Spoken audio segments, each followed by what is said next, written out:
Hi and welcome. In today's video, we're gonna take a look at the artist, which is the next class in line to be released for us in the West, just next month in March, and one that literally everyone I know is gonna play. So let me show you what the class is all about. We're gonna take a look at the skills, what the class can do, what are the builds, and what is the purpose of an artist in Lost Ark. First of all, let's just talk about the obvious. The cuteness aspect of it. Half the people in my friends list are gonna create an artist just so they can give their roster a little bit of height and depth in that sense. There's a variety of skins, at least here on the Korean server, because she's been out for a little bit over a year here. There's a variety of other skins available for the artist. If you guys want to see a preview of all of the skins that are available for artists here in Korea, let me know in the comments, and if I see that there's a lot of interest, then I can just have in a couple of days a video previewing all of the skins available. How many of these are we actually going to get in the West, or which ones, or in which form, because there was talks about slight censorship for the artist before its release. I guess, God willing, we're gonna see, right? Second of all, it's a support class. Support classes obviously are very wanted, very needed in Lost Ark. A third reason that many people are excited is because she's just really fun to play. The whole specialist profession just brings a different atmosphere when you control her as your character, right? Not only her skills look pretty cute, like for example this one. It's like a constellation of her own. Now, I did mention that Artist is a support class, and 99% of your time you will be playing the support role, especially for your serious content such as Guardian raids, Legion raids, Infernos, etc. Is she a better support than the Bard or a Pally? I don't necessarily think the word better is a good match here. She plays in a very different way, and the timings of her buffs fit some classes better. For example, me as a Gravity Training Destroyer, I really like an artist in my group. Me as a summoner, I might like maybe a bard more. The identity of the class is something that makes it even more interesting, and it's also unique to compared to what we've seen so far in the Western version of Lost Ark. You have 3 bubbles here that you fill up as you use skills. There are tripods that increase the amount of gauge that one of these skills might give you.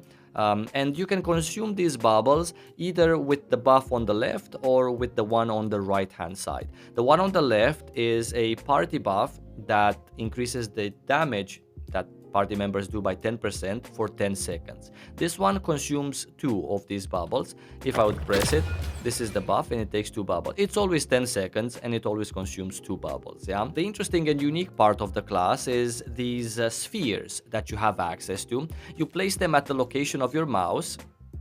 Yeah, if you want one for that faraway sharpshooter that never stacks with the rest of the team, you can throw him one there.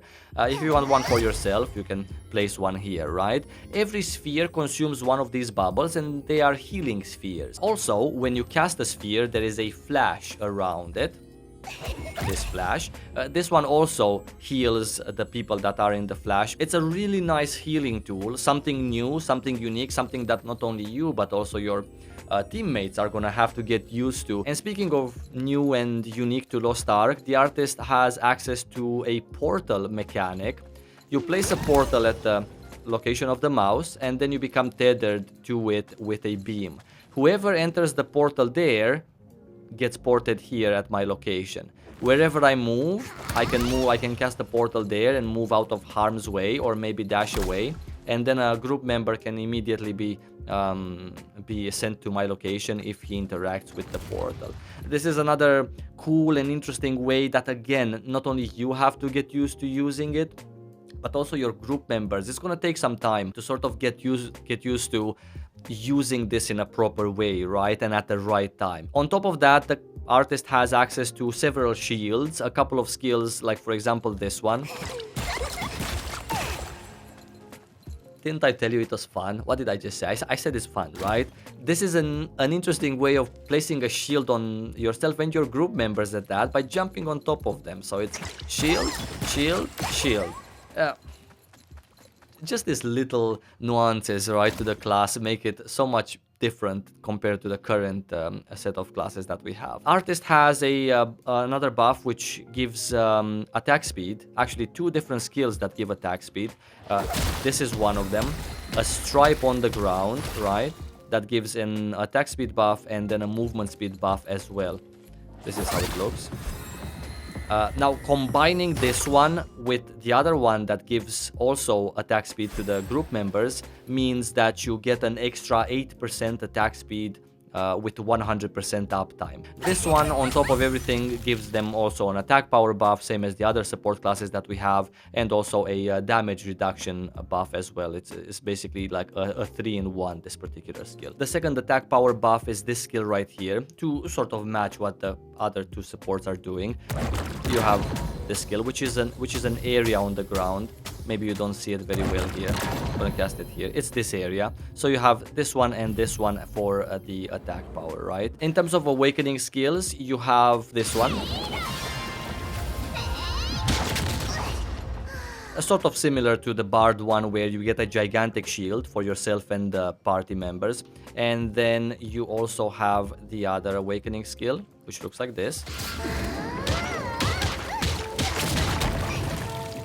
which puts a debuff on the target. This is crit resistance reduced by 12% for 6 seconds. The artist's build is based on maxing out your swiftness and then having some specialization on the side, which makes accessories pretty cheap. Now, going to engravings, the 4 core engravings for an artist is this class engraving, unsure how it's going to be translated for us in the West. Then we have awakening, we have expert, and heavy armor. As a 5th engraving, you can definitely go for ether body or vital hit point, whatever you prefer more, or whatever you feel that maybe your pre-made or the groups that you play in need more.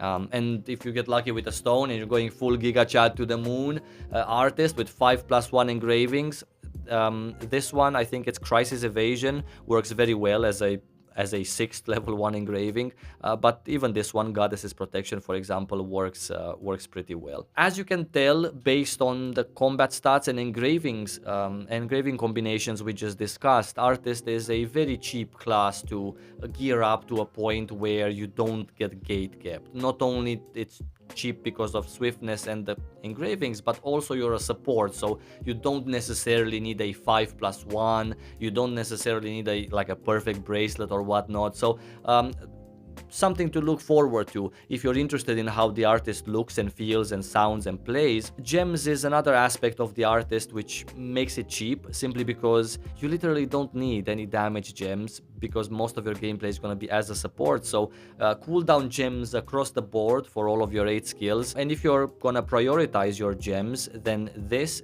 and this take priority. Lastly, in terms of cards, a very good set for our content and also for us in the near future, like upcoming content, is the Lost Wind Cliff with 30 awakening. On your bracelet as an artist, you're ideally looking to get exposed weakness or dagger. However, MP recovery works really well.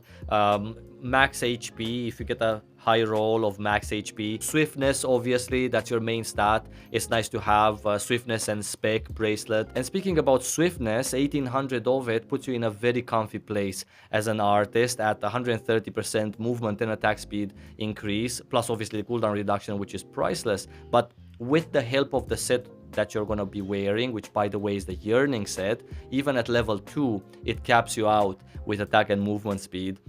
So in case you find a bracelet that's a low roll of swiftness plus a high roll of spec, and you get like a dagger or an exposed weakness on it, don't discard it just because your main stat is not, hitting that milestone can be achieved also with like better quality accessories, for example, assuming that you got these interesting stats as a support on your bracelet. And that's everything I wanted to talk about in today's video. Thank you so much for watching this one. I'm gonna catch you either here on YouTube or on my live streams on Twitch. Please come join me, say hi.